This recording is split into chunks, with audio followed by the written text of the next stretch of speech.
Bu uylarni bitqizish qachonga mo'ljal qilingan? Uylarimizni 2026-yil oxiriga topshiramiz. Ya'ni kadastr chiqish muddatimiz 2027-yil birinchi choragiga rejalashtirilgan. Hamma hujjatlar bormi? Ha, albatta hamma hujjatlarimiz bor. Rahmat. Albatta uy xarid qilish mas'uliyatli jarayon. Bu jarayonda avvalo shoshqaloqlik qilmaslik kerak. Qolaversa, uyning faqat tashqi ko'rinishiga aldanish yoki uy hujjatlariga e'tibor bermaslik ham katta muammolarga sabab bo'lishi mumkin. Demak, quyida biz aynan bu yo'nalishda ba'zi bir tavsiyalarni sanab o'tamiz.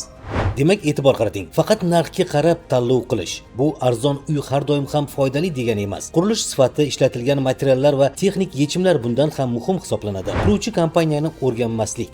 Ko'pchilik faqat chiroyli reklama yoki tayyor maketga ishonadi. Aslida esa kompaniyaning avvalgi obyektlari, topshirilgan uylar sifati va obro'sini tekshirish juda muhim. Hujjatlarni to'liq tekshirmaslik, ya'ni qurilish ruxsatnomasi, loyiha hujjatlari, kadastr va shartnomadagi bandlar e'tibordan chetda qolmasligi kerak. Ayrim hollarda xaridorlar faqat reklama bukleti asosida qaror qabul qilib qo'yadi. Shartnoma shartlarini o'qimasdan imzolash, to'lov tartibi, qurilish muddati, kafolat majburiyatlari va tomonlarning javobgarligi bilan bog'liq bandlar diqqat bilan o'rganilishi lozim. Mutaxassislar uy xarid qilishdan oldin obyekt bilan joyiga chiqqan holda tanishishi, hujjatlarni sinchkovlik bilan o'rganishi va zarur hollarda soha vakillari bilan maslahatlashishi lozim bo'ladi.